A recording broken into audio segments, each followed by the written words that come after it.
Good afternoon. Thank you all for coming. I'm here to give you more details about the officer-involved shooting that occurred on Thursday at 1807 West Slaughter Lane. Again, this investigation is ongoing, and this information is preliminary, and I hope you all respect that. Though this was difficult and a tragic incident for everyone involved, I want to say to Mr. Howard's, the deceased family, that we know that his life mattered to you. We know that he was loved. What you're going to see in these videos is how quickly all involved, including the innocent bystander, Fernando Martinez, reacted to this threat and put their own lives at risk. As always, I want to thank our public safety partners, Austin Travis EMS, Austin Fire, forensics team. Everyone did a fantastic job here, and I know it's not easy for them to witness this, and it certainly takes its toll.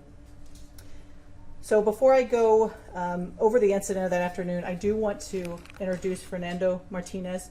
He would like to say a few words. He will not be taking any questions, but he has asked, and I've asked him if he'd like to say anything, and he would. Do you want to come on up?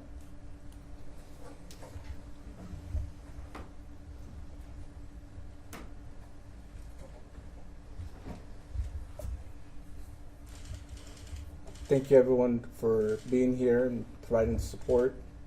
I want to thank the Lord above. I want to thank my family that has been with me through this time. Everyone involved in this incident, as mentioned earlier, acted swiftly, and that allowed me to be home safely. I also would like to thank our customer base that has provided tremendous support. We are also thankful for the community. The community has overall provided support. Thank you for your contributions. Thank you for your overall support. It's very much appreciated during this time. It's given me the strength to move forward. So thank you for that. Thank you all. God bless. Thank you. Thank you for that. Your actions were extremely heroic. Okay, so the narrative. In early August, APD burglary detectives identified a subject named Raymond Lee Howard, who was born in 1992. And over the course of this month, Mr. Howard committed multiple offenses, including residential burglaries and home invasion. During the various personal property items were taken, as well as firearms from these burglaries and home invasions. On Wednesday, August 27th, Mr. Howard committed a burglary out of a residence with a handgun. The owner was present, and due to the elevated risk posed by Mr. Howard, burglary detectives requested assistance from the Major Crime Suppression Unit. And also during this day, August 27th, DPS did have a vehicle pursuit with Mr. Howard as well. On Thursday, the 28th, at approximately 5 o'clock, the Major Crime Suppression Unit detectives conducted a fugitive apprehension operation, an undercover operation, at 1807 West Slaughter Lane in an effort to take Mr. Howard into custody. Now, this was an undercover operation where they were attempting to buy some stolen goods that he had in his possession. When Major Crime Suppression Unit detectives arrived at the location, they observed an individual matching Mr. Howard's description and then identified him appropriately. Detectives Gonzalez, Detective Pruitt, and Detective Cardona entered the business located at 1807 West Slaughter Lane and made contact with Mr. Howard. You'll see on the video that officers gave verbal commands to Mr. Howard to get on the ground immediately. What you'll see in the video is they entered, there was intel that there was one person in the store, our bystander, Mr. Martinez. And as the subject was exiting the store, officers came in, immediately gave him commands to get on the ground. He then backed up toward Mr. Martinez, and that's when the altercation began. Again, Mr. Martinez told investigators that he was in fear due to Mr. Howard's actions prior to the shooting. Again, Mr. Mr. Martinez, your actions were very heroic that day, and I struggle to think of an officer hit or you more seriously injured during that, but you did a fantastic job, so I want to thank you for your heroic efforts. But despite these verbal commands, Mr. Howard failed to comply, raised his handgun, and discharged at least one round. Detectives discharged their department-issued firearms, striking Mr. Howard. Detectives detained Mr. Howard, attempted to render aid, but Mr. Howard was unfortunately pronounced deceased on scene. And Mr. Martinez was transported to a local hospital with non-life-threatening injuries, where he, I believe, spent the night in the hospital and was released the next day. All right, we're going to go ahead and start with the first This is Mr. Marcus Gonzalez's video. Craig Pruitt's.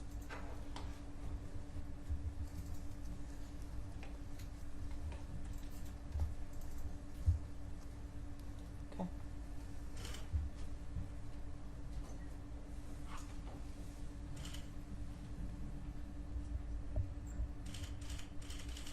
Do we have sound? Sorry.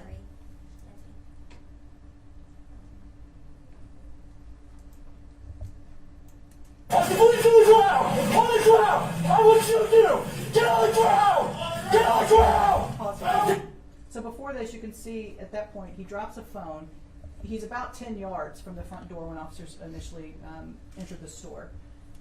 They immediately tell him they've got police written across their vests. They tell him Austin police, get on the ground. He immediately goes back toward Mr. Martinez. He drops his phone, this is his phone here, pulls the gun from his back right side of his waistband. On the ground! You got it At this done! point, You he got goes it down done! again. So Mr. Martinez takes him into a hold and does a takedown of him. Again, at this point, he's pulled that gun right by him, and you could hear the first firearm that goes off is the shot that came from his gun. Go ahead. Let him go! Let him go! Let him go! Shots taken, shots fired, suspect down. So at this point, Mr. Martinez is being taken. Officers are pulling him away from the subject and to render aid to Mr. Martinez as well. Okay, that's the end of that video. Slow down. Yep, go ahead and do a slow down.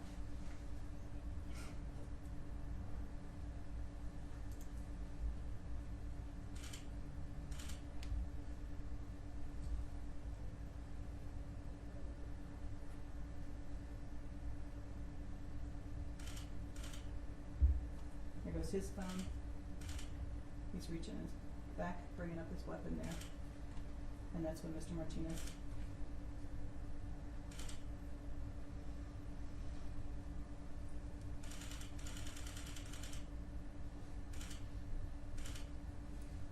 is about this point when his gun discharges.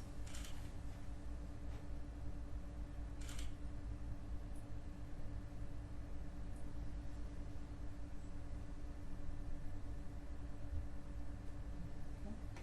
Next video. And this is Detective Gonzalez. Detective Gonzalez had put the third officer in the door. Eyes deployed and go to want that bike.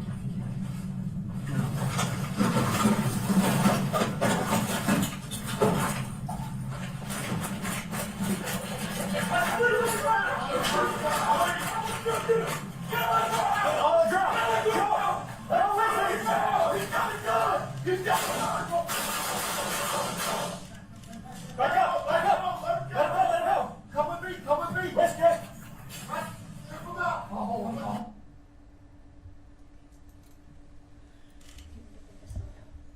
Yeah, we can see this. Yeah.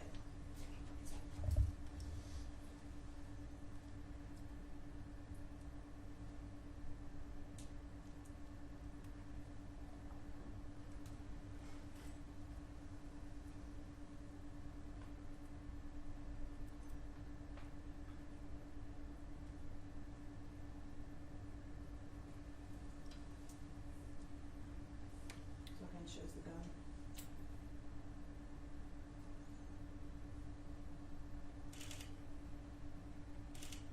Okay. I think now we're gonna play the 911 call.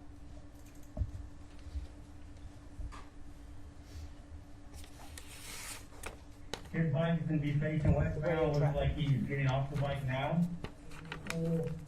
He's eastbound towards the, walking eastbound towards, which was rolling into the, he walked into, going into the block that bike in again. Shot taken, shots fired, suspect down. Shot taken, shots taken, shots fired, suspect is down, 32 recovered. Right. Again, very tough to see, and you look at these videos, and it is very tough to see. It's very close, and you look at what may have been going through the officers' minds being that close, and having Mr. Martinez, again, very bravely step in between and do a takedown of him, and fearing for Mr. Martinez's life as well and what was going to be occurring. So again, I just want to say thank you to Mr. Martinez. And then the officers who discharged their department-issued firearm had the following years in service: Detective Marcus Gonzalez, 8 years; Detective Craig Pruitt, 7 years; and Detective Ricardo Corona, 12 years. Again, these officers have been placed on paid administrative leave, which is standard protocol. And these investigations will be going, 2 investigations at the same time. Will be going APD Special Investigations Unit in conjunction with the Travis County District Attorney's Office, and the administrative investigation conducted by our APD Internal Affairs Unit. And then as well as oversight from the Office of Police Oversight with that. Again, this is ongoing, and at this point, I will take a few questions. Regarding the injury that Mr. Fernando had ensued, is there any clarification to provide if it was from the officer's shot, or was it from the discharged suspect's weapon? So that is something that is still under investigation. We do not know 100% whose weapon it was from, but that is under investigation at this And point. is the department still assisting Mr. Fernando with any medical bills? Of course we will. Again, this is all new. He is a hero in my eyes, certainly, and I think in a lot of people's eyes. So I am, yes, quite certain that those things will absolutely be taken care of. Is there any, what is the protocol, like when police are doing a raid or whatever Mhm. like this? Yep. What is the protocol if they see a civilian inside the building? Yeah, so I think you have to weigh, and again, this is ongoing, but I'm thinking to myself in the investigations that I've been involved in, weighing what they saw. They knew that he had a gun. They knew that he was dangerous. They knew that he was a methamphetamine user. They knew that he had a traffic pursuit the day earlier, and he had a motorcycle that was right outside the door on the sidewalk there, which I don't think you could see it in the video. Was he going to get on that, and what would that look like? So I think him being at the door, near the front of the door, knowing that there was one person inside the store, they felt it was best to take him into custody right there. And again, you could see his actions by backing up about 10 yards into the store, knowing that most likely the police were they not going to confront him or what was going to happen. But again, he draws his pistol, and unfortunately Mr. Martinez takes him to the ground, and here we are. When it comes to the burglaries that he was connected to, can you say where it happened and how many of the burglaries and home invasions did he get investigated for? I don't know that we've got it broke down for the number. I know that it happened in South Austin, and I believe a couple in Buda as well were being investigated from him. Do we have his arrest, what he was arrested for? That's the location. So this is the subject. He had been arrested or convicted. He had several other arrests, but he was convicted here of burglary of a vehicle, burglary of a habitation. I believe he served about 8 years in prison for that burglary, and then just possession of marijuana. But as far as what the breakdown was, we'll have to get that for you. Had officers been following him, or what led them to the? Yeah, so is he it had been Thundercloud? he had been identified as a subject, and so at that point it was about setting up an operation. Which this is what this group does. I mean, they are fantastic investigators. They set up an operation to get him, trying to purchase that stolen property, and this is where it all led. Purchasing it, phone, like how? I don't know if they want us to release right now what he was selling. Yeah. What happened? Sorry. What happened when if you don't know what is the gun that shot the gunshot, right? Mm-hmm. What happened if the officer was the person that shot the person? What is the process, or just I don't know if it's in a specific on this case, but in another one, what is like the process? Yeah, I think when you're looking, you got to look at the process and what the investigation is. But certainly, from my perspective, the officers were, they're thinking an innocent person. He's put himself at risk here by taking him down. And the first goal was he's got a gun. He already fired one shot from that was to take that threat out. And so unfortunately, if it was our bullet, then we'll have to accept that, and we'll learn from it as we move forward. But that's absolutely possible, for sure. And what county were those convictions in? I don't know. We'll have to get that for you. Yeah. We'll take one last question. Regarding Mr. Howard, was he potentially linked to anybody else, or is he acting alone? It appears at this point he was acting alone. Thank you all for coming. Again, very difficult to watch, but I do hope that everyone can recognize Mr. Martinez for the hero that he is. And again, it is, you know, when you think about what could have been here, it can be a lot more tragic than what it already was. But so thank you all for coming.